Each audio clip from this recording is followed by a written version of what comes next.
If you've been considering having cosmetic surgery, you'll want to hear what these women have to say about their experiences. Botched Botox, improper implants, untrained personnel, just some of the plastic surgery warnings we have for you next on It's Your Call.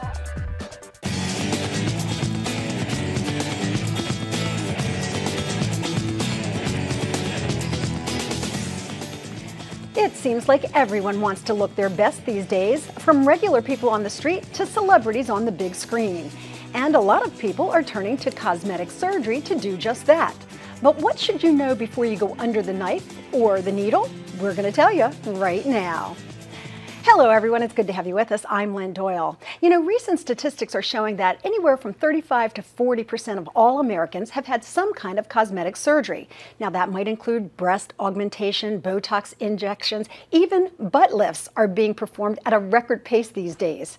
But you might be surprised to find out it's not just surgeons who are doing these procedures.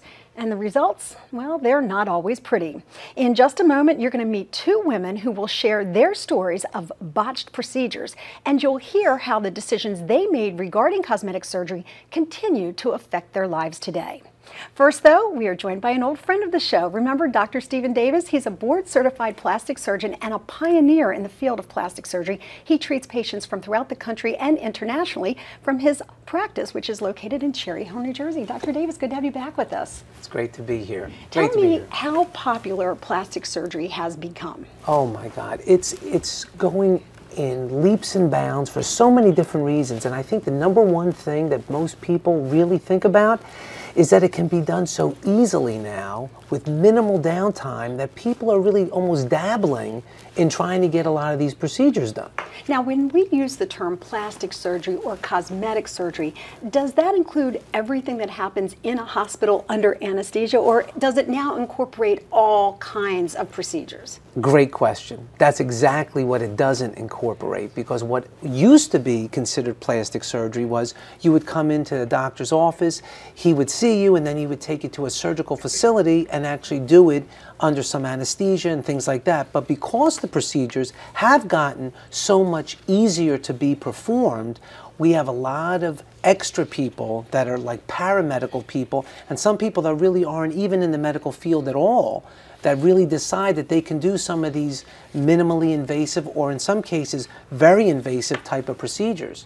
Well, I'm looking at a list here of the kinds of surgeries that are being performed under cosmetic surgery definition. Right. Something like a chemical peel or laser hair removal or even micro abrasion seems like that's the kind of thing that maybe I go to a spa for, as opposed to seeking out a plastic surgery. Right, and that's where the whole trend is heading that way, and that's why this show and what we're talking about today is really so important, because it's exactly why the consumer really needs to be very aware of what they're getting and where they're getting it. I think two major issues are the products and the services that are being performed, as well as who's doing those products and services as an actual procedure. So we're going to talk about this more in depth later in the show, but just in a nutshell, what should we be looking for if we are considering doing some sort of cosmetic procedure?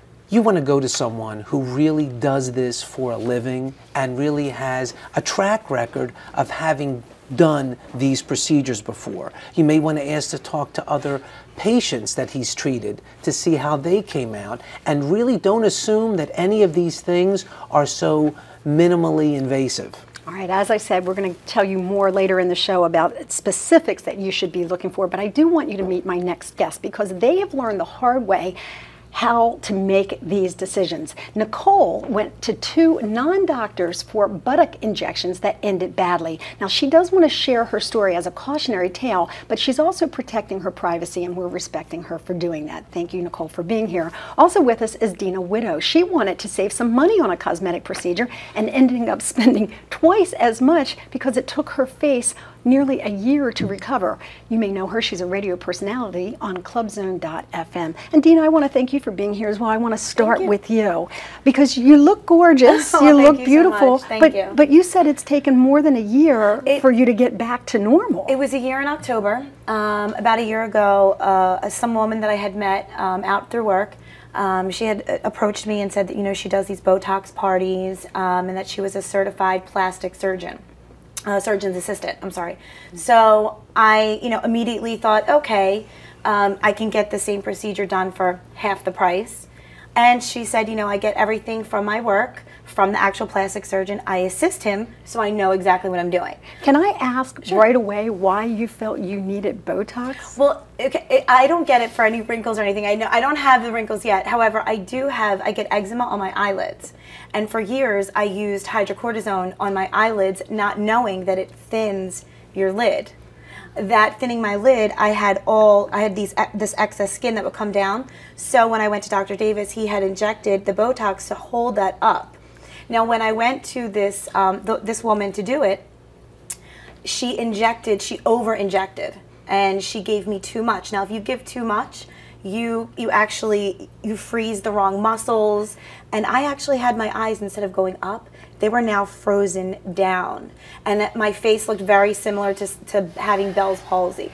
What kind of impact did that have on you? It was horrible. I couldn't leave the house for 6 months. I had to hold my hair, pull it back really tight. I always wore glasses and the hat.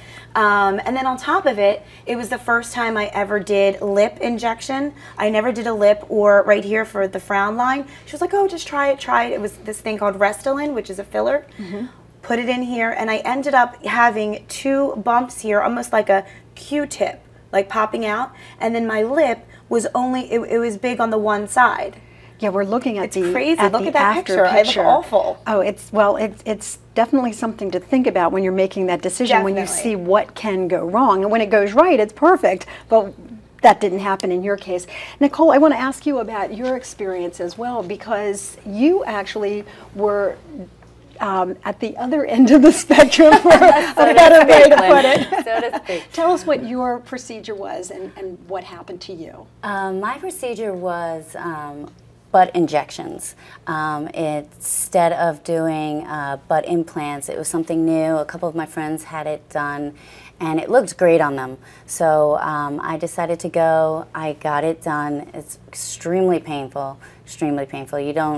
You're scared too, of course, because you're dealing with non-surgeons, or they're not board certified or anything like that. So you're doing it whether it be in someone's home or in. This woman happened to be in the back of a hair salon in a small little room. Okay, now for me, I'm not trying to be hypercritical, but a couple of flags have gone off in my head, a couple of warning bells, back room, hair salon, non-doctors, scared, painful. All of that would have stopped me cold. Why did you pursue? Did you have a gut feeling that it might not go well? I did, but I think I wanted it done so bad that you're kind of like, all right, well, I'm willing to take that chance, and it's something that I wanted for so long, and it was so affordable too. So you kind of, I don't know where your mind goes, but you're just like, all right, let me just get it done. So tell me how non-doctors implanted implants in your derriere. That seems like it would be a very difficult procedure to do in the back of a shop. Yeah, I didn't really watch her do it, but I felt her do it, and it wasn't. It's really painful. They do it like they inject some kind of lidocaine in you, and I just learned recently that you could actually overdose on lidocaine too, which I had no idea. That's pretty much what they do. So then, if you can describe for us what the end result, I swear nothing I say here is not going to sound like a pun, but the end result, what happened after you had this procedure done? I actually was I had to be on antibiotics. I had a staph infection.